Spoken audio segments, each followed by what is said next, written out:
BJP চৰকাৰৰ দিনত বিশেষকৈ হিমন্ত বিশ্ব শৰ্মাৰ নেতৃত্বাধীন এই চৰকাৰখন দ্বিতীয়বাৰ যেতিয়া আহিল বিজেপি চৰকাৰ তাৰ পাছত সাধাৰণ মানুহৰ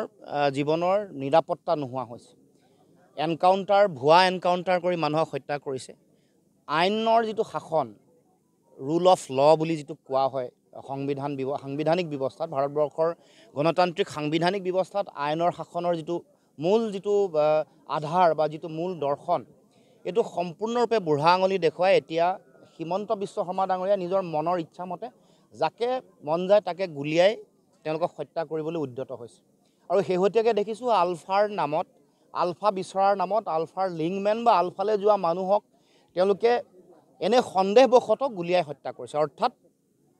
গুপ্ত হত্যাৰ এটা দ্বিতীয় পৰ্যায় এটা আৰম্ভ হৈছে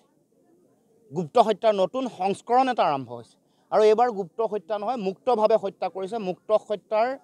পটভূমি মুখ্যমন্ত্ৰীয়ে এইবাৰ ৰচনা কৰিছে আৰু সেইকাৰণে য'তে ত'তে নিৰীহ যুৱকক কেনেকৈ তেওঁলোকে হত্যা কৰিবলৈ পুলিচক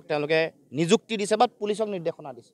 মুখ্যমন্ত্ৰীৰ নিৰ্দেশনাত যিগৰাকী ডিজিপি সেইগৰাকীও সাধাৰণ জনতাক মাৰিবৰ কাৰণে হত্যা কৰিবলৈ উঠি পৰি লাগিছে এইটো কোনো কাৰণতে গ্ৰহণীয় নহয় আগতে তেওঁলোকে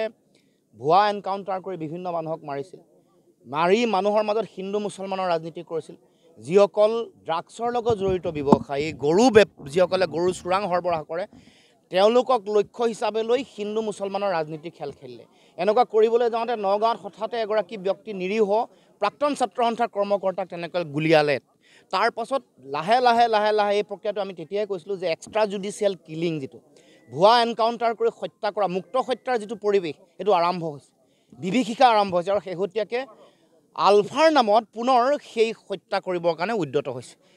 বিভিন্ন নিৰীহ যুৱকক কোনোবা যদি পিকনিক খাবলৈ গৈছে তেওঁলোককো মাৰিবলৈ উঠি পৰি লাগিছে গতিকে এই যিটো নিৰ্বিচাৰ হত্যা মুক্ত হত্যা যিটো এইটো বন্ধ হ'ব লাগিব আইনৰ শাসন হ'ব লাগিব আৰু বিনা বিচাৰে মানুহক যাকে তাকে নিৰীহ অসমীয়া যুৱক যুৱতীক এনেকৈ হত্যা কৰা প্ৰৱণতা চৰকাৰ বন্ধ কৰিব লাগিব কোনো কাৰণতে গ্ৰহণীয় নহয়